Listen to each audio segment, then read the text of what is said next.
What's up, guys? It's time for our digital huddle today. And listen, first thing, can you all go and encourage Robbie this weekend and her team for leading an amazing kids camp? Kids camp has been so much fun this week with over 100 kids here at kids camp, and they're learning so much about God's love in their life. I mean, they learned about how God is the light, how God is with us, how Jesus is alive, that God made me new, and that the Holy Spirit helps me. That was the different themes of each day, and it's been such an amazing week. So proud of Robbie and her team, and just everyone that's put so many hours into making this a successful kids camp. I just know that God's going to do so many great things through all of these families. And then this Sunday is beach baptism. So many great things happening here. We got beach baptism. We're going to be at Carlin Park. We're going to be there around 2 o'clock getting started to baptize everyone. So make sure you are there. Maybe you know someone wants to get baptized. It's never too late to hop in. And so make sure that they do, or if you just want to come out and support everyone, I want to encourage you to do that. We're going to have hot dogs and chips and drinks and everything for everyone. It's going to be so much fun out there at Carlin Park at 2 o'clock this Sunday. And then finally, Church United is this Wednesday. And if you'd like to jump in on the team, so many of you have already said yes to being on the team. So thankful for you. But if you'd like to jump in, all you got to do is go to the website, generationchurch.com, click on the button that says tap in, and you'll find a spot right there to get on the team for Church United. But be a part of supporting churches coming together in unity and not dividing, because unity is so powerful when God's people unite. But listen, here's my huddle for today. As you know, we're helping people go from the front door and become family. That is our main thing. And today's going to be my last teaching on that. And so, how do we help people become family?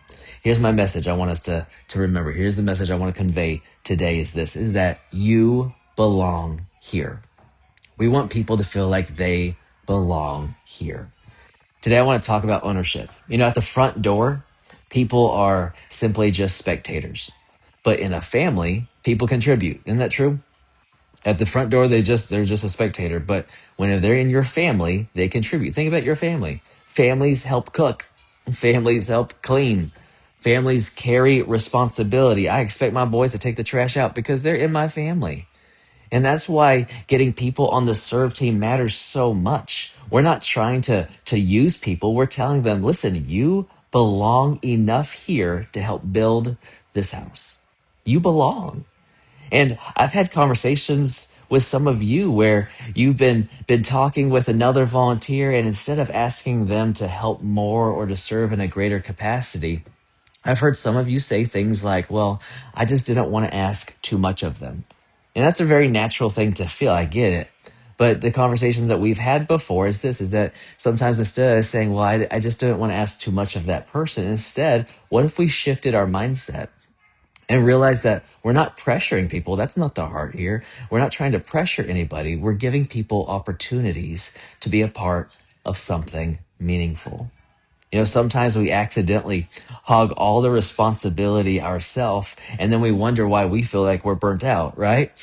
You know, meanwhile, there are people who actually want to help, and they want to grow, and they want to lead, and they want to contribute. And so ownership creates belonging, and we want people to know that they belong. And one of the greatest things that we can do is help people realize that this isn't just a church that I attend. This is my church family. We're not going to be at the front door. We're going to be a family. And honestly, some of the biggest moments of connection happen outside of Sunday as well. You know, a personal text, when you follow up with someone on a prayer request, whenever you are checking in during the week with someone, those small moments communicate something huge. It's that you are not a number here. You are my family here. So let me leave you with this. Here's a few challenges. We've been talking about this. Our goal is that every week I want to challenge you to learn one new name. Learn one new name. I want you to get two people in next steps every single month, because that's where they connect with our family here. But then here's a third one I'm going to add to you today. I want you to begin to message someone throughout the week.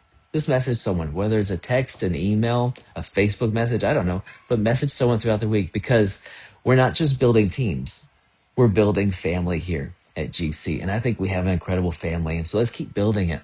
Let's show people that they don't belong at the front door. They belong in our family. Listen, I love you guys. I can't wait to serve with you this Sunday here at GC. It's going to be a great, great week. So much life change happening, but can't wait to see you.